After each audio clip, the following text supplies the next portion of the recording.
Welcome to 360 Tamil. இன்னைக்கு இந்த வீடியோல நம்ம எந்த படத்தோட எக்ஸ்பிளனேஷன் பத்தி பார்க்க போறோம்னா, இந்தி சினிமால இந்த வருஷம் வெளியான மா அப்படின்ற படத்தை பத்தி தான் பார்க்க போறோம். இது ஒரு பக்காவான ஹாரர் த்ரில்லர் படம்னு சொல்லலாம். இந்த படத்துல கஜோல் தான் லீட் ரோல் பண்ணிருப்பாங்க. முதல்ல இந்த படத்தோட பிளாட்டை பத்தி சொல்லிடுறேன். ஒரு கிராமத்துல பெண் குழந்தைங்களை வளர்க்கவே கூடாது, பலி கொடுத்துடணும் அப்படின்ற மாதிரி சில சடங்கெல்லாம் ஃபாலோ பண்ணுவாங்க. ஆனா காலப்போக்கில் குழந்தைங்களை வளர்க்க ஆரம்பிக்கிறாங்க. அந்த குழந்தைங்க எல்லாருமே ஒரு பேயை ஃபீல் பண்றாங்க. நிறைய குழந்தைங்க மர்மமான முறையில கடத்தப்படுறாங்க. இந்த மாதிரிலாம் நடந்துட்டு இருக்கும் போது நம்ம ஈரின் அவங்களோட பொண்ணை கூப்பிட்டு அந்த ஊருக்கு போறாங்க. ஈரினோட பொண்ணுக்கும் நிறைய பிரச்சனை வருது. அந்த ப்ராப்ளம் யாருனால வருது, அந்த பேய் என்ன பேய், அந்த பேய் கிட்ட இருந்து பொண்ணை காப்பாத்தினாங்களா இல்லையான்னு சொல்றது தான் இந்த படத்தோட கதையா இருக்கும். கண்டிப்பா இந்த படத்தோட கதை உங்களுக்கு பிடிக்கும் நம்புறேன். எக்ஸ்பிளனேஷனுக்குள்ள போறதுக்கு முன்னாடி வீடியோக்கு ஒரு லைக் போடுங்க. அது மூலியமா இந்த வீடியோ இன்னும் நிறைய பேர்கிட்ட கொண்டு போய் சேர்க்கப்படும். மேற்கொண்டு டைம் வேஸ்ட் பண்ணாம நம்ம நேரடியா எக்ஸ்பிளனேஷனுக்குள்ள போயிடலாம். இந்த படத்தோட எக்ஸ்பிளனேஷனுக்குள்ள போறதுக்கு முன்னாடி ரக்த பேஜ் அப்படின்ற ஒரு அரக்கனை பத்தி சொல்லிடுறேன். ஏன்னா அவனை பேஸ் பண்ணி தான் இந்த படத்தோட கதை இருக்கும். அந்த ரக்த பேஜ் இருக்கான்ல, சாதாரண மனுஷனா தான் இருந்திருப்பான். தவம்லாம் செஞ்சு கடவுள் கிட்ட ஒரு வரத்தை வாங்கியிருப்பான். அது என்ன வரன்னு பாத்தீங்கன்னா, எனக்கு அழிவே இருக்கக்கூடாது அப்படின்ற மாதிரி தான் வரம் வாங்கியிருப்பான். இப்ப யாராவது இவன் கூட சண்டை போடுறாங்கன்னு வைங்க, இவன் உடம்புல இருந்து ரத்தம் சிந்துச்சுன்னா அது ஒரு ரக்த பேஜா உருவாயிடும். அதாவது இவன் மல்டிபிள் ஆகிக்கிட்டே இருப்பான். இவனுக்கு சாவுன்றதே இருக்காது. இதை வச்சு இவன் இருக்கான்ல, எல்லாரையும் ரொம்ப டார்ச்சர் பண்ணிட்டு இருக்கான். நிறைய கடவுளுங்க கிட்டே வம்பு பண்ணிட்டு இருக்கான். கடவுளுங்களாலையும் சாவடிக்க முடியல. ஏன்னா இவனை சாவடிச்சா திரும்ப திரும்ப இவன் வந்துகிட்டே இருக்கான். இவனை எப்படிதான் சாவடிக்கிறதுன்ற மாதிரி யோசிக்கிறாங்க. அப்பதான் சிவனோட ஒய்ஃப் பார்வதி இருக்காங்கல்ல, மா காளின்ற மாதிரி ஒரு அவதாரம் எடுக்கிறாங்க. அந்த அவதாரம் மூலியமா இவனை காலி பண்ணிருப்பாங்க. எப்படின்னு பாத்தீங்கன்னா, இவன் உடம்புல இருந்து ரத்தம் வெளியேறிட்டு இருக்குல்ல, அந்த ரத்தத்தை விடாம இவங்க குடிச்சுக்கிட்டே இருப்பாங்க. ரத்தத்தை குடிச்சுக்கிட்டே இருக்கிறதுனால அவன் மல்டிபிளே ஆக மாட்டான். ஒரு ஸ்டேஜ்ல அவனையும் காலி பண்ணிருப்பாங்க. அவனை மாதிரியே உருவான நிறைய பேரை சாவடிச்சிட்டாங்கல்ல, அவங்க தலையெல்லாம் கோர்த்து தான் அவங்க மாலை மாதிரி போட்டிருப்பாங்க. கண்டிப்பா இந்த கதையை நீங்க கேட்டிருப்பீங்க. இந்த கதை இந்த படத்துல முக்கியமானது. அதனால தான் ஸ்டார்டிங் உங்களுக்கு இந்த கதையை பத்தி சொல்லிட்டேன். இப்ப படத்தோட ஸ்டார்டிங்ல இருந்து சொல்ல ஆரம்பிக்கிறேன். 1985ல தான் இந்த கதை ஆரம்பிக்குது. மா காளின்னு ஒருத்தங்க தானே ரக்த பேஜை சாவடிச்சாங்க. அவங்களுக்காக ஃபெஸ்டிவல் மாதிரி நடத்திட்டு இருக்காங்க. எல்லாருமே நிறைய ரிச்சுவல்லாம் பண்ணிட்டு இருக்காங்க. இந்த ஊர்ல இது ஸ்பெஷலா பண்ணுவாங்க. காரணம் என்னன்னு பாத்தீங்கன்னா, அந்த ரக்த பேஜ் இருக்கான்ல, இந்த கிராமத்துல தான் இறந்து போயிருப்பான். அதனால தான் வருஷம் வருஷம் ரிச்சுவலா பண்ணுவாங்க. ஊர் தலைவர் வீட்டுல தான் இந்த ரிச்சுவல் நடக்குது. ஊர் தலைவர் கொஞ்சம் பதட்டமா இருக்காரு. ஏன்னா அவரோட ஒய்ஃப் பிரெக்னன்ட்டா இருக்காங்க. இந்த ஊர்படி ஒரு வழக்கம் இருக்கும், பெண் குழந்தை பிறந்தா மட்டும் பலி கொடுத்துருவாங்க. காரணம் என்னன்னு பாத்தீங்கன்னா, அந்த இறந்து போன ரக்த பேஜோட ஆன்மா இன்னும் நடமாடிட்டு இருக்கு. அந்த ஆன்மா பெண் குழந்தைய விடாது அப்படின்ற மாதிரி ஒரு மூட நம்பிக்கை இருக்கும். பெண் குழந்தைய வளர்க்க கூடாதுன்றதுக்காக இந்த மாதிரி மூட நம்பிக்கை உருவாச்சா என்னன்னு தெரியல. அதை இவங்க ரெகுலரா ஃபாலோ பண்ணிட்டு இருக்காங்க. ஊர் தலைவர் இருக்காருல, பொண்ணு பிறந்துடக்கூடாது, பையன் பிறக்கணும்ன்ற மாதிரிலாம் யோசிச்சுட்டு இருக்காரு. இப்பதான் வேலைக்காரங்க மூலியமா பையன் பிறந்திருக்கான்றது தெரிய வருது. இவர் பயங்கரமா சந்தோஷப்படுறாரு. இப்பதான் ஒரு சிக்கல் இருக்கு. ஒய்ஃபுக்கு ஒரே பிரசவத்துல 2 குழந்தை பிறக்கிற மாதிரி சூழல் இருக்கு. இப்ப 2வது குழந்தை பிறக்க போகுது. 2வது குழந்தைய பாக்குறவரு ஷாக் ஆயிருந்தாரு. ஏன்னா பெண் குழந்தை பிறந்திருக்கு. எல்லா பெண் குழந்தையும் சாவடிக்க மாட்டாங்க போல. இந்த பர்டிகுலர் நாள் கண்டிப்பா குழந்தைய சாவடிக்கணும்ன்ற மாதிரி ஒரு சடங்கு இருக்கும். அதனால சாவடிச்சிடலான்ற மாதிரி இவர் யோசிக்கிறாரு.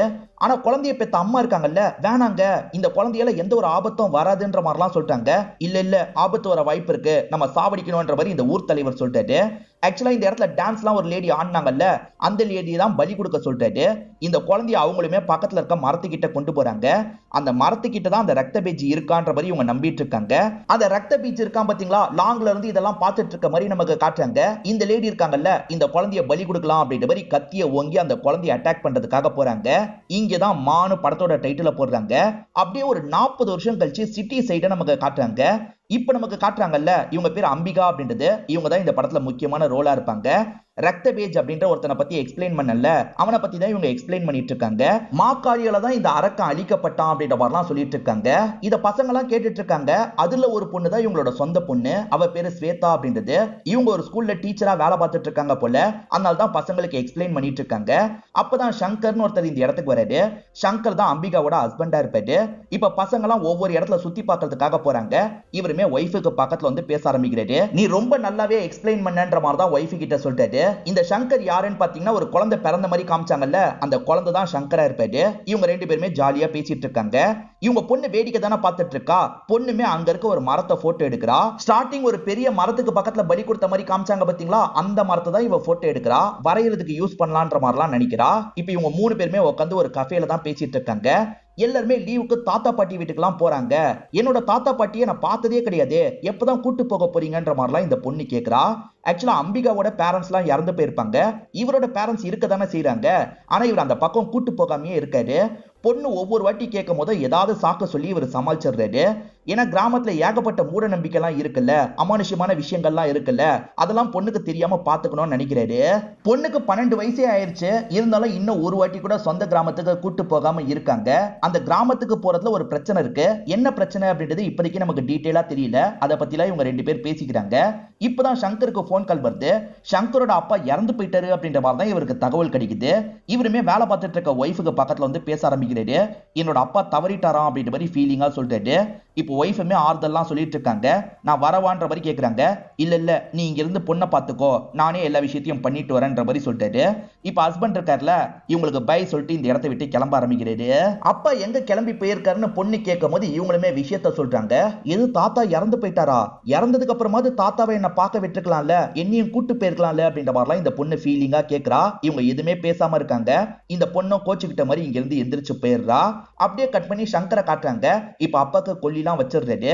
அப்பாவை பொறுத்த வரைக்கும் ஒரு தம்பி இருந்திருப்பாரு. நமக்கு பிளாஷ்பேக்லயே தம்பி மாதிரி ஒருத்தரை காமிச்சிருப்பாங்க. அவர் பேரு ஜெயதேவ் அப்படின்றது. அவர் தான் இப்ப இந்த ஊரோட தலைவரா இருக்காரு. இப்ப சங்கரும் சித்தப்பா கிட்ட உட்காந்து பேசிட்டு இருக்காரு. ஆக்சுவலா சங்கர் அப்பாக்கு இந்த இடத்துல நிறைய சொத்தெல்லாம் இருக்கும். எப்படியும் நம்ம இங்க இருக்க போறது இல்ல, நம்ம பிசினஸ்க்காவது யூஸ் பண்ணலாம்னு நினைக்கிறாரு. இங்க இருக்க சொத்தை வித்துடலாம் நினைக்கிறேன்னு சித்தப்பா கிட்ட சொல்லிட்டாரு. ஏன்பா இந்த இடத்துக்கு வந்து இருக்கலாம்ல அப்படின்ற மாதிரி சித்தப்பா கேட்கிறாரு. உங்களுக்கே இந்த இடத்தை பத்தி தெரியும்ல சித்தப்பா, இந்த மாதிரி ஒரு இடத்துல என்னோட ஃபேமிலியோட இருக்கிறதுல எனக்கு விருப்பம் இல்லைன்ற மாதிரி சொல்லிட்டாரு. சரிப்பா உன்னோட விருப்பம் அப்படின்ற மாதிரி சித்தப்பாவும் இந்த இடத்துல ஏத்துக்கிறாரு. இப்போ ஒய்ஃபு கிட்ட இருந்து கால் வருது. நீங்க எப்போ வருவீங்கன்ற மாதிரி ஒய்ஃபு கேக்குறாங்க. சீக்கிரமா வந்துடுறேன், அதே மாதிரி இங்க இருக்க ப்ராப்பர்ட்டியை விக்கலான்னு முடிவு பண்ணிருக்கேன், என்னோட பிசினஸ்க்கு கொஞ்சம் யூஸ் ஆகும்னு சொல்றாரு. சரின்ற மாதிரி ஒய்ஃபுமே ஏத்துக்கிறாங்க. இப்ப அப்பாவோட சாம்பல் எடுத்துட்டு இவருமே கிளம்பலாம்னு நினைக்கிறாரு. அப்படி நடந்து வந்துட்டு இருக்கும் போது தெரியாதனமா ஒரு வேறு தடிக்கு கீழே விழுந்துடுறாரு. அந்த வேறு லைட்டா இவரோட காலை கிழிச்சு அதை இவர் கவனிக்க மாட்டாரு. திரும்பி அதை எடுத்துட்டு கிளம்புறாரு. இப்ப பொண்ணு ரூம்ல இருந்து வீடியோ கேட்கிற மாதிரி சவுண்ட் கேக்குது. பொண்ணு ஒரு வீடியோவை பார்த்துட்டே தூங்கிட்டாங்க போல. சரி அந்த வீடியோவை கட் பண்ணலான்ற மாதிரி இவங்க தான் கட் பண்றாங்க. அப்படி கட் பண்ணவங்க பொண்ணு வரைஞ்சிருக்க டிராயிங்க பாக்குறாங்க. பொண்ணு ஒரு மரத்தை போட்டோ எடுத்தால அதை தான் டிராயிங் பண்ணிருக்கா. இது ஹஸ்பண்ட் ஊர்ல இருக்க மரமாச்சே, இதை எப்படி இவ வரைஞ்சான்ற மாதிரி யோசிக்கிறாங்க. ஒருவேளை மியூசியத்துல போட்டோவை பார்த்திருப்பா போல அப்படின்ற மாதிரி இவங்களே நினைச்சுக்கிறாங்க. ஹஸ்பண்டுக்கு இந்த போட்டோவெல்லாம் அனுப்பி வைக்கிறாங்க. அந்த ஹஸ்பண்ட் கார்ல டிராவல் பண்ணி வந்துட்டு இருக்காரு. ஒய்ஃபு கிட்ட இருந்து மெசேஜ் வருதுல, எடுத்து பாக்குறாரு. அப்ப இந்த போட்டோ வந்திருக்கு. உடனே ஒய்ஃபுக்கு கால் பண்ணி பேசுறாரு. எப்படி இந்த விஷயத்தை அவ வரைஞ்சான்ற மாதிரிலாம் கேக்குறாரு. மியூசியத்துல இந்த போட்டோவை பார்த்திருப்பா போல, அதுதான் டிராப் பண்ணிருக்கான்ற மாதிரி சாதாரணமா சொல்றாங்க. ஆனா இவருக்கு கொஞ்சம் ஷாக்கிங்கா தான் இருக்கு. அந்த போட்டோவை ஜூம் பண்ணி பாக்குறாரு. அதுல கண்ணு வரைஞ்ச மாதிரிலாம் இவருக்கு கண்ணு தெரியுது. இவர் அதை பார்த்து ரொம்ப பயப்படுறாரு. மரத்தாலேயே உருவான ஒரு அரக்கன் இருக்கான்ல, இவரோட காருக்கு பின் சீட்ல உட்காந்துட்டு இருக்கான். கண்ணாடியில பார்த்து இவரை முறைச்சிட்டு இருக்கான். அதெல்லாம் இவர் கவனிக்காம போன் பேசிட்டு இருக்காரு. சரி அப்புறமா பேசுறேன்ற மாதிரி காலை கட் பண்றாரு. போட்டோவை பார்த்தவர் லைட்டா பதட்டமா இருக்காரு. ஸ்மோக் பண்ணலாம் அப்படின்ற மாதிரி ஸ்மோக் பண்ணிட்டு இருக்காரு. அப்பன்னு பார்த்து வேர் இருக்கு பாத்தீங்களா, நிறைய வந்து இவரோட காலெல்லாம் லாக் பண்ணுது.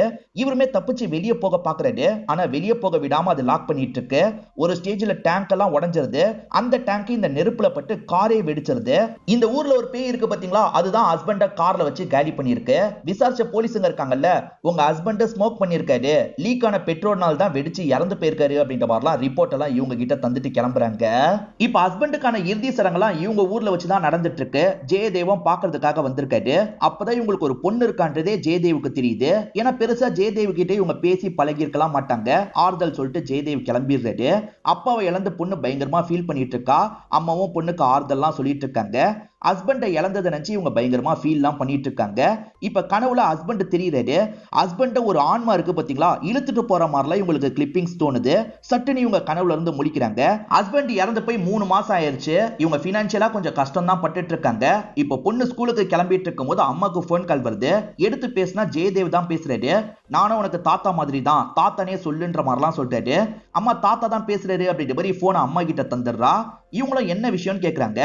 பினான்சியலா நீ கொஞ்சம் கஷ்டப்படுறத பத்தி சொன்னல்லம்மா, இங்கதான் உங்களுக்கு ப்ராப்பர்ட்டி இருக்குல்ல, ஏற்கனவே உன்னோட ஹஸ்பண்ட் விக்கணும்னு ட்ரை பண்ணாரு, நீ வந்து வித்துருமா, நீ இங்க இருந்து சைன் போடுற மாதிரி இருக்கும்ன்ற மாதிரி சொல்லிட்டாரு. ஹஸ்பண்ட் இறந்து போய் 3 மாசம் தான் ஆகுது, அதுக்குள்ள இந்த ப்ராப்பர்ட்டியை விக்கணுமான்னு யோசிக்கிறேன், வேணான்ற மாதிரிலாம் சொல்றாங்க. உன் ஹஸ்பண்டே விக்கணும்னு நினைச்சாரு, இப்போ உன்னோட நிலைமையும் சரியில்லைல்லம்மா, அதுக்காக தான் சொன்னேன், நீ யோசிச்சு முடிவு பண்ணுன்ற மாதிரி சொல்லிட்டாரு. இவங்களுமே போனா என்னன்ற மாதிரி யோசிக்க ஆரம்பிச்சிடுறாங்க. அம்மா ஊருக்கு போயிட்டு ஒரு வாரத்துல திரும்பி வந்துடுறேன், இங்க நீ மேனேஜ் பண்ணிக்கிறியான்ற மாதிரி கேக்குறாங்க. அம்மா அந்த கிராமத்துக்கு என்ன கூட்டு போங்கம்மா, அப்பாவோட கிராமத்தை நான் பார்க்கணுன்ற மாதிரி அடம் பிடிக்கிறா. இவ்வளவு வரன்ற மாதிரி ரொம்ப அடம் பிடிக்கிறாளே, என்ன பண்றது அப்படின்ற மாதிரிலாம் யோசிக்கிறாங்க. இவங்க அவாய்ட் பண்றதுக்கு ஒரு காரணம் இருக்கு. ஆனா பொண்ணு ரொம்ப வம்பு பண்றால, கூட்டு போலான்னு முடிவு பண்றாங்க. ஹஸ்பண்ட் கூட சேர்ந்து டைம் ஸ்பெண்ட் பண்ணதை பத்தி ரெண்டு பேருமே யோசிக்கிறாங்க. இப்ப அதெல்லாம் யோசிச்சு பார்த்துக்கிட்டு இவங்களுமே டிராவல் பண்றாங்க. ஜாலியா இவங்க டிராவல் பண்றத ஒரு சாங் மாதிரி காட்டுறாங்க. ஏறக்குறைய அந்த கிராமத்துல இருக்க வீட்டுக்கிட்ட வந்துடுறாங்க. அப்ப ஹஸ்பண்ட் ஜன்னல் வழியா பாக்குற மாதிரி இவங்களுக்கு தெரியுது. இவங்களுமே அந்த இடத்த பார்த்துக்கிட்டே வந்துட்டு இருக்காங்க. அப்ப தெரியாதனமா ஒரு பொண்ணு குறுக்க வந்து இடிக்கிறதுக்கு பாக்குறா. நல்ல வேலையை இவங்க கடைசி நேரத்துல ஸ்டாப் பண்ணிடுறாங்க. அந்த பொண்ணோட அப்பா அம்மா பக்கத்துல வந்து அந்த பொண்ணுக்கு என்னாச்சு ஏதாச்சுன்னு பாக்குறாங்க. அந்த பொண்ணு பேரு தீபிகா அப்படின்றது. தீபிகாவோட பேரண்ட்ஸ் யாருன்னு பாத்தீங்கன்னா இந்த வீட்டுல வேலை பாக்குறவங்களா இருப்பாங்க. அந்த டைம்ல ஒரு பெரியவர் வேலை பார்த்தார்ல, அவரோட பையனும் மருமகளும் தான் இப்ப வேலை பாக்குறாங்க. இப்ப இந்த ஸ்வேதா இருக்கால, இந்த சாக்லேட் அப்படின்ற மாதிரி தீபிகாக்கு தந்து தீபிகா கிட்ட ஃப்ரெண்டா மாறுறா. என்னோட தாத்தாக்கு இவ்வளவு பெரிய வீடு இருக்கான்ற மாதிரி பொண்ணு கேக்குறா. ஆமான்ற மாதிரி இவங்க சொல்றாங்க. ஆக்சுவலா இந்த ஊர்ல நிறைய பேர் வீட்டுல மாக்காளியோட போட்டோ இருக்கும். ஏன்னா இங்கதானே அந்த சம்பவம் நடந்தது, அதனாலதான் எல்லார் வீட்லயும் இருக்கும். இந்த வீட்லயும் நிறைய போட்டோ இருக்கு. ஆனா மாக்காளிய வழிபட்டாங்கல்ல, அந்த இடத்த க்ளோஸ் பண்ணி வச்சிருக்காங்க. எதுக்காக க்ளோஸ் பண்ணி வச்சிருக்கீங்கன்ற மாதிரி இவங்களுமே ஒருத்தர் கிட்ட கேக்குறாங்க. இந்த ஊர்ல இருக்க சின்ன பொண்ணுங்களா அந்த மரத்துக்கு பக்கத்துல ஏதோ ஒரு அரக்கனை பார்த்து பயப்படுறதா சொல்றாங்க. அதே மாதிரி நிறைய சின்ன பொண்ணுங்க மர்மமான முறையில காணாம போறாங்க. கடவுள் இதை பார்த்து எதுவுமே பண்ணலன்றதுக்காக கடவுளை கும்புறதையே நிறுத்திருப்பாங்க. அப்படிதான் இந்த இடத்த க்ளோஸ் பண்ணிட்டாங்கன்ற மாதிரி சொல்லிட்டாரு. இவரோட அப்பா பேரு பிமல் அப்படின்றது. பிமல் ஒரு காலத்துல வேலைக்காரரா இருந்திருப்பாரு. ஆனா இப்ப அவருக்கு புத்தி பேதலிச்சிருது போல. ரொம்ப வருஷமா இப்படிதான் இருக்காருன்ற மாதிரி அவரோட பையனான ஜெகதீஷ் சொல்றாரு. ஜெகதீஷோட ஒய்ஃப் பேரு நந்தினி அப்படின்றது. இவங்களோட பொண்ணாதான் தீபிகா இருப்பாங்க. இப்ப அவங்க ரெண்டு பேர் இருக்காங்கல்ல, சாப்பிடுங்கன்ற மாதிரி இவங்க ரெண்டு பேரையும் நல்லா கவனிச்சிட்டு இருக்காங்க. அப்பதான் பிமல் இருக்காரு பாத்தீங்களா, சட்டுன்னு இந்த பொண்ணுக்கு பக்கத்துல வந்துடுறாரு. இந்த இடத்துக்கு எதுக்காக வந்தீங்க, இங்க இருக்காதீங்க, இங்க இருந்து கிளம்பிருங்க அப்படின்ற மாதிரிலாம் சொல்றாரு. என்ன இவரு திடீர்னு பேசுறது அப்படின்ற மாதிரி குடும்பத்தை சேர்ந்தவங்க எல்லாம் கண்ட்ரோல் பண்றாங்க. இந்த சின்ன பொண்ணுமே ரொம்ப பயந்துடுறா. பயப்படாத, ஒண்ணு இல்ல அப்படின்ற மாதிரி அம்மா தான் அந்த பொண்ணுக்கு ஆறுதல் சொல்றாங்க. நைட் இவங்க ரெண்டு பேருமே படுத்து தூங்கிட்டு இருக்காங்க. அந்த பொண்ணு வரைஞ்சா பாத்தீங்களா, அது டேபிள்ல தான் இருக்கு. அந்த டேபிள்ல இருக்கிறத யாரோ பாக்குற மாதிரி காட்டுறாங்க. இப்பதான் ஜன்னல் வழியா ரெண்டு பொண்ணுங்க வராங்க. அந்த ரெண்டு பொண்ணுங்களும் பேய் மாதிரி இருக்காங்க. தூங்கிட்டு இருக்க இந்த ஸ்வேதாவை முறைச்சு பாக்குறாங்க. இப்ப ஜெயதேவ் இருக்காரு பாத்தீங்களா, புரோக்கர் அந்த இடத்தை விக்கிறத பத்தி பேசுறதுக்காக கூட்டு வந்துடுறாரு. புரோக்கர் அந்த இடத்தை யாரு வாங்குவாங்கன்னு தெரியல, இந்த கிராமத்துல தான் ஏகப்பட்ட பிரச்சனை போயிட்டு இருக்கேன்ற மாதிரி சொல்லிட்டு பிரச்சனையை பத்தி எல்லாம் எதுக்காக சொல்றேன்ற மாதிரி ஜெயதேவம் முறைச்சு பாக்குறாரு. புரோக்கரும் சமாளிக்கிற மாதிரி எல்லாம் பேசிட்டு இருக்காரு. ஆனா இவங்களுக்கு இந்த கிராமத்துல ஏதோ பிரச்சனை இருக்குன்றது தெளிவா புரிஞ்சிருது. ஏன்னா ஏற்கனவே ஜெகதீஷ் சொன்னார்ல, அது மூலியமா புரிஞ்சுக்கிறாங்க. நிறைய பேர் வாசல்ல வெயிட் பண்ணிட்டு இருக்காங்க. எல்லாருமே அவங்களோட பசங்களை இழந்தவங்களா இருப்பாங்க. அது விஷயமா பேசுறதுக்காக தான் வந்திருக்காங்க போல. நீ நினைக்கிற மாதிரிலாம் எதுவுமே இல்லன்ற மாதிரி ஜெயதேவம் சமாளிச்சுட்டு வெளியே போறாரு. தேவையில்லாம இவங்களை பயம்புத்த வேணான்றதுக்காக தான் அவர் சொல்ல மாட்டாரு. இப்ப இந்த ரெண்டு பொண்ணுங்க விளையாடிட்டு இருக்கிறதா காட்டுறாங்க. இப்ப அந்த ஸ்வேதாவும் வரைஞ்ச டிராயிங் ஒவ்வொன்னா காமிச்சிட்டு இருக்கா. அதுல மரத்தை காட்டுறா. இந்த மரம் எங்க கிராமத்துல தான் இருக்கு, இந்த மரத்தை நீ எப்படி வரைஞ்ச, இது அமானுஷம் நிறைஞ்ச மரம்ன்ற மாதிரிலாம் அந்த சின்ன பொண்ணு சொல்றா. அந்த இடத்துல ஒரு அரக்கா இருக்கான், நாங்க யாருமே அந்த மரத்து பக்கமே போக மாட்டோம்ன்ற மாதிரி தீபிகா சொல்றா. ஆனா ஸ்வேதாக்கு ஒரு கியூரியாசிட்டி வந்துருது. ப்ளீஸ் என்ன அந்த இடத்துக்கு கூட்டு போ அப்படின்ற மாதிரிலாம் கேக்குறா. சரின்ற மாதிரி தீபிகா இருக்கால, அந்த இடத்துக்கு இவளை கூட்டு போயிட்டு இருக்கா. இவங்க வீட்டுக்கு பக்கத்துல தான் அந்த மரம் இருக்கு போல. ரெண்டு பேருமே அந்த மரம் இருக்கிற பகுதிக்கு வந்துடுறாங்க. இதுக்கு மேல என்னால வர முடியாதுன்ற மாதிரி தீபிகா சொல்லிடுறா. சரி நான் போறேன்ற மாதிரி இந்த பொண்ணு இருக்கா பாத்தீங்களா, தைரியமா அந்த மரத்துக்கு பக்கத்துல போயிட்டு இருக்கா. அந்த மரத்தை தொட்டு தொட்டு தாண்டி தாண்டி போயிட்டு இருக்கா. சட்டுன்னு யாரோ கைய பிடிக்கிறாங்க. பிடிச்சது யாருன்னு பாத்தீங்கன்னா இவளோட அம்மா தான். இங்க என்ன பண்ணிட்டு இருக்க, இங்கெல்லாம் வரக்கூடாதுன்ற மாதிரி அம்மாவும் சொல்றாங்க. என்ன அம்மாவும் இப்படி சொல்றாங்கன்னு அந்த பொண்ணு யோசிக்கிறா. அப்ப இந்த இடத்துக்கு நந்தினி வந்துடுறாங்க. அதாவது தீபிகாவோட அம்மா வந்துடுறாங்க. நீ எதுக்காக இந்த இடத்துக்குலாம் வந்த, இங்க இருந்து நடன்ற மாதிரி இழுத்துட்டு போறாங்க. அப்பதான் பொண்ணோட பாவடையில ரத்தம் இருக்கிறத கவனிக்கிறாங்க. பொண்ணு வயசுக்கு வந்துட்டா அப்படின்றது இவங்களுக்கு தெரிய வருது. தீபிகா இந்த இடத்துக்கு வந்ததுனால அம்மா கோவமா வீட்டுக்கு இழுத்துட்டு போயிருந்தாங்க. அந்த பொண்ணு வயசுக்கு வந்திருக்கால, ரூம்ல லாக் பண்ணி வைப்பாங்கல்ல, அந்த மாதிரி தனியா ஒரு ரூம்ல தான் லாக் பண்ணி வச்சிருக்காங்க. இப்ப நைட்டு நிறைய இந்த பொண்ணு தூங்கிட்டு இருக்கும் போது இந்த ரூம்குள்ள சில விஷயங்கள் நடக்குது. அதாவது அந்த மரத்துல இருக்க வேர் இருக்கு பாத்தீங்களா, இந்த ரூம்குள்ள வந்துட்டு இருக்கு. இங்க இருக்க ஜன்னல்லாம் ஓபன் பண்ணிட்டு தான் வந்துட்டு இருக்கு. இந்த பொண்ணுமே கூப்பிடுறதுக்காக கத்துறதுக்கு பாக்குறா. அதுக்குள்ள அது வாயை மூடிடுது. வேகமா இழுத்துட்டு போயிருது. சவுண்ட் கேட்டு நந்தினி கொஞ்சம் லேட்டா தான் இந்த ரூம்குள்ள வராங்க. அப்பதான் பொண்ணு இல்லன்னு தெரிய வருது. அதே சமயம் கம்பி எல்லாம் யாரோ ஓபன் பண்ணிருக்காங்கன்னு தெரிய வருது. பேய் தான் இந்த விஷயத்த பண்ணிருக்குன்ற மாதிரி யோசிக்கிறாங்க. இவங்க ஹஸ்பண்ட் கிட்ட சொல்லிடுறாங்க. இப்ப ரெண்டு பேருமே சேர்ந்த மாதிரி இங்க வந்திருக்க அம்பிகா மேலதான் கோவப்படுறாங்க. உங்க பொண்ணு தான் தேவையில்லாம என்னோட பொண்ணு அந்த இடத்துக்கு கூட்டு போனா, அதனால தான் அரக்கன் தூக்கிட்டு போயிட்டான் அப்படின்ற மாதிரிலாம் சொல்றாங்க. ஏதோ அரக்கன் தூக்கிட்டு போயிட்டானா, அரக்கெல்லாம் தூக்கிட்டு போயிருக்க மாட்டான், வேற எங்கேயாவது பக்கத்துல தான் போயிருப்பா, வந்துருவான்ற மாதிரி இவங்க சொல்றாங்க. நான் போலீஸ்க்கு கால் பண்றேன் அப்படின்ற மாதிரி வேகமா இவங்க போலீஸ்க்கு கால் பண்றாங்க. ஆக்சுவலா இந்த ஸ்டேஷனை பொறுத்த வரைக்கும் புதுசா ஒரு இன்ஸ்பெக்டர் தான் வந்திருப்பாரு. இந்த கிராமத்துல நிறைய மூட நம்பிக்கை எல்லாம் இருக்குல்ல, அதுலலாம் இவருக்கு பெருசா நம்பிக்கை இல்ல. இவருமே அந்த பொண்ணு பக்கத்துல தான் எங்கேயாவது போயிருப்பான்ற மாதிரி நினைக்கிறாரு. ஆனா ஊர் மக்கள் அப்படிலாம் இல்ல, அந்த அரக்கன் தான் தூக்கிட்டு போயிட்டான் அப்படின்ற மாதிரி சொல்லிட்டு இருக்காங்க. அமைதியா இருங்க, நம்ம எல்லாருமே தேடினா சீக்கிரமா கண்டுபிடிச்சிடலாம், பிரிஞ்சு தேடலான்ற மாதிரி சொல்லிட்டாரு. மரத்துக்கிட்ட மட்டும் நாங்க வரமாட்டோன்ற மாதிரி சொல்லிட்டாங்க. ஆனா இவங்க 2 பேருக்கு சுத்தமா நம்பிக்கை இல்லல்ல, இவங்க 2 பேர் மரத்துக்கிட்ட போய் தேடலாம்னு நினைக்கிறாங்க. அதாவது அம்பிகாவும் இந்த போலீஸ் இன்ஸ்பெக்டரும் அங்கேயே போய் தேடலாம்னு நினைக்கிறாங்க. இது எல்லாத்தையும் ஒரு பாட்டியும் கவனிக்கிற மாதிரி நமக்கு காட்டுறாங்க. இப்ப ஊர் மக்கள்லாம் மத்த பகுதியில தேடிட்டு இருக்காங்க. இவங்க 2 பேர் மட்டும் கரெக்டா அந்த மரம் இருக்கிற இடத்துக்கு வந்துடுறாங்க. அங்க எங்கேயாவது இந்த பொண்ணு இருக்காளான்ற மாதிரி தேடிட்டு இருக்காங்க. ஒரு ஸ்டேஜ்ல அம்பிகா அந்த பொண்ணியே பாக்குறாங்க. தீபிகா நில்லு நில்லுன்ற மாதிரி பின்னாடியே போயிட்டு இருக்காங்க. ஆனா அந்த பொண்ணு திடீர்னு மாயமா போயிடுறா. அந்த பொண்ணு எனக்கு ஹெல்ப் பண்ணுங்கன்னு கத்துற மாதிரிலாம் இவங்களுக்கு தோணுது. ஆனா அந்த பொண்ணை திரும்பி இவங்களால பார்க்க முடியல. இவங்களுமே கொஞ்சம் கொஞ்சமா ஒரு மரத்துக்குள்ள போயிட்டு இருக்காங்க. ஆனா சட்டுன்னு போலீஸ் எதிர வந்துடுறாரு. மேடம் ரொம்ப இருட்டிருச்சு, இதுக்கப்புறம் உள்ள போக வேணாம், கிளம்பலான்ற மாதிரி கூட்டு போறாரு. பொண்ணுமே அம்மா எப்ப வருவாங்கன்னு வெயிட் பண்ணிட்டு இருக்கா. தீபிகா கிடைச்சிட்டாளா அப்படின்ற மாதிரி கேக்குறா. இன்னும் தீபிகா கிடைக்கல, ஆனா சீக்கிரமே கிடைச்சிருவா, நீ கவலைப்படாத அப்படின்ற மாதிரி அம்மா சொல்லிட்டு இருக்காங்க. அவ வேணாம் தான் சொன்னா, நான் தான் கேட்கலன்ற மாதிரிலாம் பொண்ணு சொல்றா. இந்த கிராமத்துல என்னதாமா நடக்குது, எனக்கு புரிய வைங்க அப்படின்ற மாதிரிலாம் கேட்கிறா. இவங்களுமே சில விஷயங்களை சொல்றாங்க. ஏற்கனவே ரக்த பீஜ் அப்படின்ற ஒரு அரக்கனை பத்தி சொன்னாங்க பாத்தீங்களா, அதே ஸ்டோரியை திரும்பி டீட்டெயிலா இவங்க சொல்லிட்டு இருக்காங்க. அந்த அரக்கன் இந்த இடத்துல தான் இறந்து போனா, அந்த அரக்கன் இன்னமும் இந்த பகுதியில இருக்கிறதா ஊர் மக்கள் நம்பிட்டு இருக்காங்கன்ற மாதிரிலாம் அம்மா சொல்றாங்க. உண்மையிலேயே அவன் இருக்கானா அப்படின்ற மாதிரி பொண்ணு கேட்கிறா. அந்த கேள்விக்கு அம்மா பதில் சொல்ல மாட்டாங்க. எதுக்காக இந்த பொண்ணை இவ்வளவு நாள் கிராமத்துக்கு கூட்டு வரலன்ற காரணத்தை இப்பதான் சொல்றாங்க. ஆக்சுவலா இவங்க ஹஸ்பண்ட் கூட கல்யாணம் ஆகி குழந்தை பிறந்தது பாத்தீங்களா, இவங்களுக்கு பெண் குழந்தை தான் பிறந்திருக்குன்றது தெரிஞ்சிடும். ஹஸ்பண்டும் ஒய்ஃபும் சந்தோஷம் தான் படுறாங்க. ஆனா கிராமத்துல இருந்து அப்பா வராருன்னு தெரிஞ்சோன்னா சங்கரோட முகமே மாறிடுது. பெண் குழந்தைன்னு தெரிஞ்சா அப்பா எதுனாலும் பண்ண வாய்ப்பு இருக்கு. அப்பா கிட்ட ஆண் குழந்தைன்னு பொய் சொல்லலாம் நினைக்கிறாரு. வேற ஒருத்தங்க கிட்ட கேட்டு குழந்தைய மாத்தி வச்சிடுறாரு. அப்பவும் ஆண் குழந்தை தான் பிறந்திருக்கா, அப்ப பிரச்சனை இல்லை அப்படின்ற மாதிரி அங்க இருந்து கிளம்பி போயிருப்பாரு. வேணும்ட்டே திட்டமிட்டு இவங்க பெண் குழந்தைன்றத மறைச்சு வச்சிருப்பாங்க. ஆண் குழந்தைன்ற மாதிரி தாத்தா கிட்ட பொய் சொல்லி வச்சிருக்காங்கல்ல, அதனாலதான் இவங்க ஃபேமிலியா இந்த கிராமத்து பக்கமே வராம இருந்திருப்பாங்க. இப்ப அந்த மரத்தை நமக்கு காட்டுறாங்க. அங்கதான் தீபிகா இருக்கா. மரத்துல இருக்க பேய் இருக்கு பாத்தீங்களா, தீபிகாவை டோட்டலா கண்ட்ரோல் பண்ணுது. தீபிகா கொஞ்சம் பேய் மாதிரிலாம் மாற ஆரம்பிக்கிறாங்க. இங்கதான் படத்தோட இன்டர்வல போடுறாங்க. ஏற்கனவே இந்த கிராமத்துல நிறைய பொண்ணுங்க காணாம போயிருக்காங்கல்ல, அதை பத்தி விசாரிக்கணும்ன்ற மாதிரி இன்ஸ்பெக்டர் நினைக்கிறாரு. இந்த இடத்துக்கு ஜெயதேவும் வந்திருக்காரு, கூட நம்ம ஹீரோயினும் வந்திருக்காங்க. பேயை பார்த்து சில பொண்ணுங்க பயப்படலாம் செஞ்சிருப்பாங்க.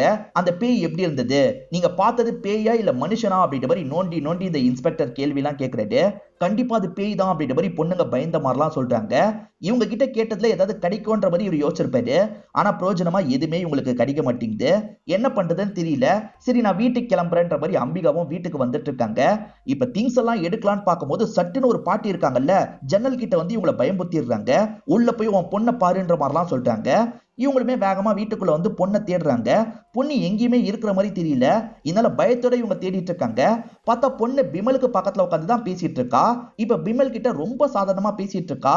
என்ன மனநலம் பாதிக்கப்பட்டவர்கிட்ட போய் பொண்ணு பேசிட்டு இருக்கா, சீக்கிரமா கூட்டு போலான்ற மாதிரி இவங்களுமே பேசி இங்க இருந்து கூட்டு போறாங்க. நில்லு அப்படின்ற மாதிரி அவரை நிக்க சொல்லிட்டாரு. அவர் கையில இருந்து ஒரு பொருளை இவங்க கிட்ட தராரு. இது உனக்கு யூஸ் ஆகும்ன்ற மாதிரி சொல்லிட்டாரு. இவங்களுக்கு ஒண்ணுமே புரியல. அதை வாங்கிட்டு கிளம்பிடுறாங்க. இப்ப அந்த புக்ல என்னதான் இருக்குன்னு பாக்குறாங்க. அந்த சாத்தானை அழிக்கிறதுக்கான மந்திரம் தான் இருக்கு. அதெல்லாம் இவங்க படிச்சு பார்த்துட்டு இருக்கும் போது பக்கத்துல இருந்து சவுண்ட் கேக்குது. அந்த பக்கம் திரும்பி பாக்குறாங்க. அந்த இடத்துல பார்த்தா ஹஸ்பண்ட் தான் கண்ணுக்கு தெரியுறாரு.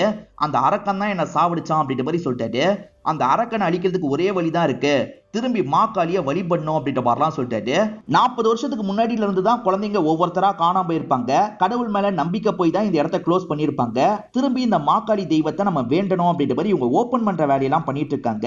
இந்த வீட்டுல இருக்க யாருமே இவங்களுக்கு பெருசா சப்போர்ட் பண்ணாம இருக்காங்க. இவங்களே தனியால ஓபன் பண்ணிடுறாங்க. ஓபன் பண்ணிட்டாங்கன்னு தெரிஞ்சோன்னா கிராமத்து மக்கள்லாம் இந்த இடத்துக்கு வழிபாடு பண்றதுக்காக வந்துடுறாங்க. இப்ப எல்லாருமே இந்த இடத்துல வழிபாடு எல்லாம் பண்ணிட்டு இருக்காங்க. அப்ப தீபிகா இந்த இடத்துக்கு வந்துடுறா. தீபிகா கிடைச்சிட்டா அப்படின்ற மாதிரி பேரண்ட்ஸ் சந்தோஷப்படுறாங்க.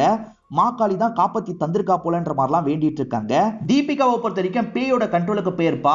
ஏதோ ஒரு பிளானுக்காக தான் இந்த இடத்துக்கு வந்திருக்கா போல. டாக்டர் கிட்ட செக்கிங்காக கூட்டு வரலாம்னு நினைக்கிறாங்க. செக் பண்ணி பார்த்த டாக்டர் இருக்காங்கல்ல, அந்த பொண்ணுக்கு பீரியட்ஸ் வந்திருக்கு, அவ்வளவுதான், மத்தபடி பெருசா எந்த ப்ராப்ளமும் இல்ல, நீங்க தாராளமா கூட்டு போலாம் அப்படின்ற மாதிரிலாம் சொல்றாங்க.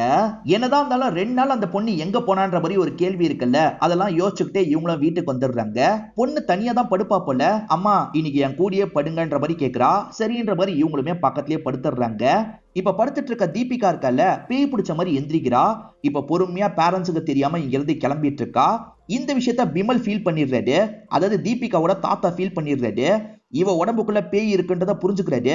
எங்க போயிட்டு இருக்க, நில்லுன்ற மாதிரிலாம் தடுக்க பாக்குறாரு. இவர் தடுக்கிறாருன்னு தெரிஞ்சோன்னா அந்த பொண்ணு இருக்கா பாத்தீங்களா, பேய் மாதிரி நடந்துக்கிறா. ஒரு ஸ்டேஜ்ல தாத்தாவை கொடூரமா சாவடிச்சிடுறா. இப்ப பொறுமையா ஸ்வேதா ரூமை நோக்கி போயிட்டு இருக்கா. தூங்கிட்டு இருக்க ஸ்வேதாவை எழுப்புறா. ஸ்வேதா என் கூட ஒரு இடத்துக்கு வான்ற மாதிரி ஸ்வேதாவை கூப்பிட்டு கிளம்புறா. அம்மா பக்கத்துல தான் படுத்துட்டு இருப்பாங்க. அம்மா இதை கவனிக்கல. தீபிகா கூட்டு போறா பாத்தீங்களா, பக்கத்துல நிறைய பொண்ணுங்க இருக்காங்க. எல்லாமே இறந்து போன பொண்ணுங்களா இருப்பாங்க. ஸ்வேதாக்கு இது தெரியாம நார்மலா அவங்க கூட போயிட்டு இருக்கா. அவங்க எல்லாருமே கொஞ்சம் கொஞ்சமா பேயா மாறுற மாதிரி நமக்கு காட்டுறாங்க. இப்ப முழிச்ச ஈரனும் பொண்ணு எங்கன்ற மாதிரி தேடி வந்துட்டு இருக்காங்க. அப்பதான் பிமல் கொடூரமா இறந்து போயிருக்கிறது இவங்களுக்கு தெரிய வருது. பொண்ணை தேடணுன்ற மாதிரி இவங்களுமே வேகமா தேட ஆரம்பிக்கிறாங்க. அப்பதான் நிறைய பொண்ணுங்க சேர்ந்த மாதிரி இவங்க பொண்ணை இழுத்துட்டு போயிட்டு இருக்கிறது இவங்களுக்கு தெரிய வருது. இவங்க எப்படியாவது சண்டை போட்டு காப்பாற்றணும் அப்படின்ற மாதிரிலாம் யோசிக்கிறாங்க. அப்ப கரெக்டா ஒரு பாட்டி இந்த இடத்துல ஹெல்ப் பண்றதுக்காக வந்துடுறாங்க. அதாவது காருக்கு பக்கத்துல ஒரு பாட்டியை பார்த்தாங்கல்ல, அவங்க ஹெல்ப் பண்றதுக்காக வந்துடுறாங்க. அங்க இருக்க பொண்ணுங்களை சமாளிக்கிறாங்க. பொண்ணை கூட்டிட்டு ஓடுன்ற மாதிரி இவங்க கிட்டயும் சொல்றாங்க. இவங்களும் வேகமா பொண்ணை ரூமுக்கு கூட்டு வந்துடுறாங்க. பொண்ணுக்கு கொஞ்சம் காயம் பட்டிருக்கும், மருந்தெல்லாம் போட்டு விட்டுட்டு இருக்காங்க. என்னாச்சு அப்படின்ற மாதிரி ஜெயதேவ் இப்பதான் கேட்கறதுக்காக வராது. இந்த மாதிரி பேய்ங்கெல்லாம் இருக்கு, இதுக்கப்புறமா இந்த கிராமத்துல என்னால இருக்க முடியாது, நான் பொண்ணை கூட்டிட்டு கிளம்புறேன்ற மாதிரி சொல்றாங்க. சரின்ற மாதிரி ஜெயதேவ் ஏத்துக்கிறாரு. இவங்க தேவையான திங்ஸ் எல்லாத்தையும் எடுத்துக்கிறாங்க. கார் எடுத்துட்டு வேகமா இங்க இருந்து கிளம்ப ஆரம்பிக்கிறாங்க. இவங்க கார்ல யாரவரைய ஊர் எல்லையை நோக்கி வந்துட்டு இருக்காங்க. அப்பன்னு பார்த்தா அந்த பொண்ணுங்க இருக்காங்க பாத்தீங்களா, இந்த காரையே சுத்து போட்டுறாங்க. அந்த பொண்ணுங்க எல்லாருமே பேய் மாதிரி தானே இருக்காங்க. இப்ப பேய் மாதிரி இந்த கார் மேல ஏறி தடுத்துட்டு இருக்காங்க. இவங்களுமே செம்ம ஸ்பீடா போயிட்டு இருக்காங்க. இருந்தாலுமே அந்த பேய்ங்க இவங்க ரெண்டு பேரையும் லாக் பண்றதுக்கு ட்ரை பண்ணிக்கிட்டே இருக்கு. இப்ப ஸ்பீடா வந்துட்டு இருக்க இவங்க இருக்காங்கல்ல, வேணுட்டே சடன் பிரேக் பிடிக்கிறாங்க. அப்ப அந்த பேய்ங்க எல்லாமே பொத்துன்னு கீழே போய் விழுது. எல்லாம் செத்து போயிருச்சு. இப்ப நம்ம போலான்ற மாதிரி யோசிக்கிறாங்க. இப்ப திரும்பி வண்டியை ஸ்டார்ட் பண்ண பாக்குறாங்க. வண்டி மூவே ஆக மாட்டேங்குது. காரணம் இவங்க கார் மூவ் ஆகாத மாதிரி அந்த பேய்ங்க தான் புடிச்சு வச்சிருக்குங்க. இப்ப பேய்ங்க எல்லாமே சேர்ந்த மாதிரி காரியை திருப்பி போட்டுருதுங்க. பொண்ணை மட்டும் விடக்கூடாதுன்ற மாதிரி இவங்க டைட்டா புடிச்சிருக்காங்க. இவங்களை அட்டாக் பண்ணி அந்த பேய்ங்க பொண்ணை பிடிங்கிருதுங்க. இப்ப அந்த பொண்ணை பாஸ் பண்ணி கொண்டு போயிட்டு இருக்குங்க. இவங்க ஏற்கனவே காயப்பட்ட நிலைமையில இருக்காங்கல்ல, இந்த பேய்ங்க எங்க கொண்டு போகுது அப்படின்ற மாதிரி பார்த்துட்டு இருக்காங்க. ஆக்சுவலா அந்த பேய்ங்க எல்லாம் ஒரு நபர் கிட்ட தான் கொண்டு போகுது. அந்த நபர் யார் தெரியுமா, ஜெயதேவா தான் இருப்பாரு. இது ஜெயதேவா அப்படின்ற மாதிரி பயங்கரமா இவங்க ஷாக் ஆயிட்டு இருக்காங்க. ஜெயதேவ் தான் அந்த அரக்கனா இருக்காரு போல. இந்த பொண்ணுங்க எல்லாரையும் கண்ட்ரோல் பண்ணி இங்க இருந்து கூட்டு போறாரு. இது எல்லாத்தையும் பார்த்துட்டு இருக்க இவங்க ஒரு ஸ்டேஜ்ல மயக்கம் போட்டு விழுந்துடுறாங்க. இப்ப காலையில ஊர் மக்கள் கூப்பிட்டதுனால இன்ஸ்பெக்டர் இந்த இடத்துக்கு வந்துடுறாரு. என்ன விஷயம்ன்ற மாதிரி கேட்கிறாரு. இந்த ஊர்ல இருந்து நிறைய பொண்ணுங்க காணாம போயிருக்காங்க போல. அதே மாதிரி ஊர் தலைவர் காணோம், அம்பிகா மேடம் காணோன்ற மாதிரிலாம் சொல்லிட்டு இருக்காங்க. என்னவா இருக்கும்ன்ற மாதிரி இந்த இன்ஸ்பெக்டர் யோசிக்கிறாரு. கவலைப்படாதீங்க, நான் பாத்துக்கிறேன்ற மாதிரி தேடி கிளம்புறாரு. இப்ப யோசிச்சு பார்க்கும் போதுதான் இவருக்கு சில விஷயங்கள் ஸ்ட்ரைக் ஆகுது. நிறைய பொண்ணுங்க கிட்ட விசாரிச்சாங்கல்ல, அப்ப பக்கத்துல ஜெயதேவம் இருந்திருப்பாரு. அந்த பொண்ணுங்க ஏதோ சொல்றதுக்காக வருவாங்க, ஜெயதேவை பார்த்து பயப்படுவாங்க. சோ அந்த பொண்ணுங்களாம் ஜெயதேவ தான் பார்த்திருக்காங்க போல, ஏதோ தப்பா இருக்கு, மிரட்டி இவர் சொல்ல விடாம பண்ணிருக்காரு அப்படின்றதெல்லாம் இவர் புரிஞ்சுக்கிறாரு. அந்த மரத்துக்கிட்ட போலான்ற மாதிரி மரத்துக்கிட்ட வந்துடுறாரு. இங்க எங்கேயாவது ஜெயதேவ் இருக்காரா பாருங்கன்ற மாதிரி ஆளுங்க கிட்ட சொல்றாரு. காலையில் தான் ஈரன் கண்முழிக்கிறாங்க. பக்கத்துல பார்த்தா அந்த பாட்டி தான் இருக்காங்க. என் பொண்ணு எங்கன்ற மாதிரி பாட்டி கிட்டே இவங்க கோவமா கேக்குறாங்க. நான் சொல்றதை முழுசா கேளு, நான் உனக்கு உதவி பண்றதுக்கு தான் நினைக்கிறேன்ற மாதிரி இந்த பாட்டி சொல்றாங்க. ஆக்சுவலா ஸ்டார்டிங் குழந்தைய பலி கொடுக்கிறதுக்காக போனது இந்த லேடியா தான் இருக்கும். அப்படியே கட் பண்ணி இந்த இடத்துல இன்ஸ்பெக்டரை காட்டுறாங்க. இன்ஸ்பெக்டர் தேடி வந்துட்டு இருக்கும் போது ஜெயதேவ பாக்குறாரு. இதுக்கெல்லாம் பின்னாடி நீ தானே இருக்கன்ற மாதிரி இன்ஸ்பெக்டர் கேட்கிறாரு. ஓஹோ, கண்டுபிடிச்சிட்டியா அப்படின்ற மாதிரி அவரும் தெனாவட்டா பேசுறாரு. ஆக்சுவலா எல்லா பெண் குழந்தையும் பலி கொடுக்க மாட்டாங்க. அந்த ரத்த பீஜி இறந்து போனா பாத்தீங்களா, அந்த நாள் பிறக்கிற குழந்தைய மட்டும் பலி கொடுக்கணும்ன்ற மாதிரி ஒரு சடங்கு இருக்கும் போல. அதனால தான் இன்னைக்கு பலி கொடுக்கறதுக்காக இந்த லேடி போயிருப்பாங்க. ஆனா பலி கொடுக்கறதுக்கு வந்தவங்களுக்கு மனசு கேட்க மாட்டேங்குது. ஒரு சின்ன பொண்ணை எதுக்காக சாவடிக்கணும் அப்படின்ற மாதிரி இவங்க நிறுத்திடுறாங்க. ஊர் தலைவர் என்ன சொல்றாருன்னா, இந்த பொண்ணை நம்ம சாவடிச்சுதான் ஆகணும், அப்படி இல்லைன்னா ஃபியூச்சர்ல நம்ம கிராமத்துக்கே ஆபத்து வரும்ன்ற மாதிரிலாம் சொல்றாரு. அப்ப கூட இவங்க பண்ண மாட்டேன்னு சொல்லிட்டாங்க. ஊர் தலைவரோட தம்பி இதெல்லாம் கவனிச்சுட்டு தான் இருப்பாரு. நான் வேணா பண்றேன்னு சொல்லியிருப்பாரு. அவன் அப்பயே ரொம்ப மூர்க்கமானவன், அவனுக்குள்ள நிறைய கெட்ட எண்ணம் இருந்தது அப்படின்ற மாதிரிலாம் இந்த பாட்டி சொல்றாங்க. அவன் தைரியமா முன்னாடி வந்துடுறான். நான் இந்த விஷயத்த பண்றேன் அப்படின்ற மாதிரி கொடூரமா இந்த விஷயத்த பண்ணிருப்பான். அந்த ரத்த பீஜி யார் மூலியமா திரும்பி வரலாம்னு நினைச்சான், அன்னைக்கு ரத்த பீஜுக்கு வர வேண்டிய ஆள் கடஸ்டான்ற மாதிரி இந்த பாட்டி சொல்றாங்க. அன்னைக்கு நைட்டு இந்த ஜெயதேவ் தூங்கிட்டு இருப்பாரு. அப்ப நிறைய வேர்லாம் வருது, இவரை லாக் பண்ணுது. இவருமே சாவடிக்க போறான் அப்படின்ற மாதிரி பயந்துட்டு இருக்காரு. ஆனா அந்த ரத்த பீஜ் இருக்குல்ல, எனக்கு பதிலா நீ தான் இதுக்கப்புறம் பொண்ணுங்களெல்லாம் தூக்க போற, உனக்கு நிறைய சக்தியை நான் தரன்ற மாதிரிலாம் சொல்றான். சரின்ற மாதிரி இவர் ஏத்திருப்பாரு. அப்பத்துல இருந்து நிறைய பொண்ணுங்க காணாம போனதுக்கு இவர் தான் காரணமா இருப்பாரு. அதே மாதிரி மாக்காளி அந்த இடத்துல இருக்கக்கூடாதுன்றதுக்காக க்ளோஸ் பண்ணி வச்சிருப்பாரு. தொடர்ச்சியா இவர் தான் இதெல்லாம் பண்ணிருக்காரு. இன்ஸ்பெக்டர் சண்டைக்காக வராரு. ஆனா இவங்கிட்ட தான் நிறைய சக்தி இருக்குல்ல, இன்ஸ்பெக்டர் அடிச்சு பறக்க விட்டுறான். இவன் கண்ட்ரோல் பண்ணா அங்க இருக்க வேறு எல்லாமே கண்ட்ரோல்குள்ள வருது. இவன் அண்ணன் பையனை பொறுத்த வரைக்கும் பையன் தான் இருக்கிறதா இவன் நினைச்சிட்டு இருந்திருப்பான். ஆனா பொண்ணுன்றது அந்த இடத்துக்கு போனதுக்கு அப்புறம் தான் தெரிஞ்சிருக்கும். அதனால தான் ஸ்வேதாவை தூக்கணும்ன்ற மாதிரி இவன் முடிவு பண்ணிருப்பான். இது எல்லாத்தையும் கேட்டுட்டு இருக்க ஹீரோயின் பயங்கரமா ஷாக் ஆயிடுறாங்க. இப்ப அவனை அழிக்கிறதுக்கு என்னதான் வழி இருக்குன்ற மாதிரி கேக்குறாங்க. மாக்காளி தான் ஒரே வழி, மாக்காளி கிட்ட நீ வழிபாடு பண்ணு, மாக்காளி உனக்கு உதவி செய்வாங்கன்ற மாதிரிலாம் இந்த பாட்டி சொல்றாங்க. இப்ப இவங்களுமே ஊர் மக்கள் கிட்ட பேசுறாங்க. எல்லாரோட குழந்தையும் காப்பாத்தணும்னா நம்ம இந்த விஷயத்தை தான் பண்ணணும்னு சொல்றாங்க. ஊர் மக்களும் சரின்ற மாதிரிலாம் ஏத்துக்கிறாங்க. இவங்க இந்த இடத்துல திரும்பி அந்த மாக்காளிக்கான ரிச்சுவல் எல்லாத்தையும் பண்றாங்க. ரிச்சுவல் நடந்துட்டு இருக்கும் போதே இவங்க இருக்காங்கல்ல, குழந்தைய தேடி போகணுன்ற மாதிரி அந்த பகுதிக்கு வந்துட்டு இருக்காங்க. அவங்க வந்துட்டு இருக்கிறத இவனுமே கவனிச்சிடறான். இவன் உடம்புல நிறைய வேர் இருக்குல்ல, அதெல்லாம் கொஞ்சம் கொஞ்சமா ரிமூவ் ஆயிட்டு இருக்கு. உன்னை நான் அழிக்கணும்னு அவசியம் இல்ல, இந்த பொண்ணுங்களே பாத்துப்பாங்கன்ற மாதிரி இவன் சொல்றான். நிறைய பொண்ணுங்க இருக்காங்கல்ல, ஈரனை அட்டாக் பண்றதுக்காக பக்கத்துல வந்துட்டு இருக்காங்க. இந்த சைடு ஆளுங்கெல்லாம் பயங்கரமா ரிச்சுவல்லாம் பண்ணிட்டு இருக்காங்க. ஒரு மந்திரத்தை திரும்ப திரும்ப இவங்க சொல்லிட்டு இருக்காங்க. புக்ல ஒரு மந்திரத்தை பார்த்தாங்கல்ல, அதுதான் திரும்ப திரும்ப சொல்லிட்டு இருக்காங்க. அவங்க மந்திரத்தை சொல்றது மூலியமா இவங்களுமே இந்த பொண்ணுங்களெல்லாம் கண்ட்ரோல் பண்றதுக்கு ட்ரை பண்றாங்க. இந்த பொண்ணுங்க எல்லாம் பயங்கரமா கழுத்தை நெரிக்கிறாங்க. ஆனா ஒரு ஸ்டேஜ்ல கண்ட்ரோலுக்குள்ள பொண்ணுங்கெல்லாம் வந்துடுறாங்க. மயக்கமான ஸ்டேஜுக்கு போயிடுறாங்க. இந்த டைம் நம்ம அவங்கிட்ட சண்டை போடலாம் அப்படின்ற மாதிரி அவங்க கூட சண்டை போடுறதுக்காக வந்துடுறாங்க. என்கிட்டலாம் உன்னால சண்டை போட முடியாதுன்னு அவன் பயங்கரமா அட்டாக் பண்றான். இவனோட வேற யூஸ் பண்ணி பயங்கரமா அட்டாக் பண்ணிடுறான். இவங்க உடம்புல இருக்க ரத்தம் இருக்கு பாத்தீங்களா, கொஞ்சம் கொஞ்சமா மண்ணுக்குள்ள இறங்குது. ஏற்கனவே இவன் அங்க சிலரை புதைச்சு வச்சிருப்பான் போல. அவங்களோட ஆன்மா கொஞ்சம் வெளியே வர மாதிரி நமக்கு காட்டுறாங்க. அதே மாதிரி இவங்க உடம்புக்குள்ள மாக்காளி வந்துருது. ஏற்கனவே இவன் மாக்காளி கிட்ட தோத்தவன்ல, இந்த வாட்டி நான் தோக்க மாட்டேன்ற மாதிரி சண்டெல்லாம் போடுறான். ரெண்டு பேருமே பயங்கரமா இந்த இடத்துல சண்டை போடுறாங்க. அந்த சைடு சடங்கு நடக்கிறதையும் நமக்கு காட்டுறாங்க. ஒரு ஸ்டேஜ்ல மாக்காளி இருக்காங்கல்ல, கொடூரமா இந்த ரத்த பீஜோட கதையை முடிச்சிடுறாங்க. ஊர் மக்களும் என்ன நடந்துட்டு இருக்கோ தெரியலன்ற மாதிரி வெளியே வெயிட் பண்ணிட்டு இருக்காங்க. இப்ப இவங்க இருக்காங்கல்ல, எல்லா பசங்களையும் கூட்டு வந்துடுறாங்க. ஆனா அவங்க பொண்ணை மட்டும் தூக்கிட்டு வந்துட்டு இருக்காங்க.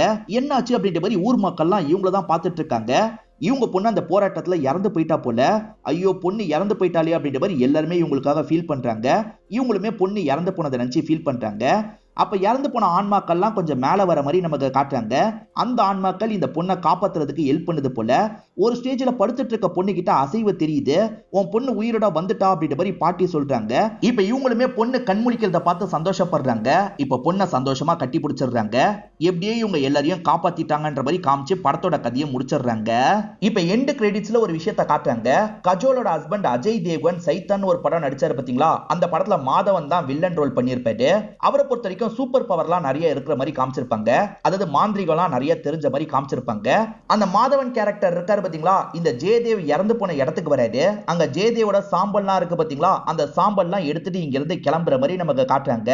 இது மூலியமா தான் அவருக்கு அந்த மேஜிக்கல் பவர்லாம் கிடைச்சதுன்ற மாதிரி நமக்கு கொண்டு வராங்க. இதோடயே இந்த படத்தோட கதையை முடிச்சிடுறாங்க. கண்டிப்பா இந்த படம் உங்க எல்லாருக்குமே பிடிச்சிருக்கும் நம்புறேன். இந்த வீடியோ உங்களுக்கு பிடிச்சிருந்ததுன்னா லைக் பண்ணுங்க, கமெண்ட் பண்ணுங்க, மறக்காம 360 தமிழ் சேனலை சப்ஸ்கிரைப் பண்ணுங்க. தொடர்ச்சியா இந்த மாதிரி வீடியோக்கள் வந்துகிட்டே தான் இருக்கும்.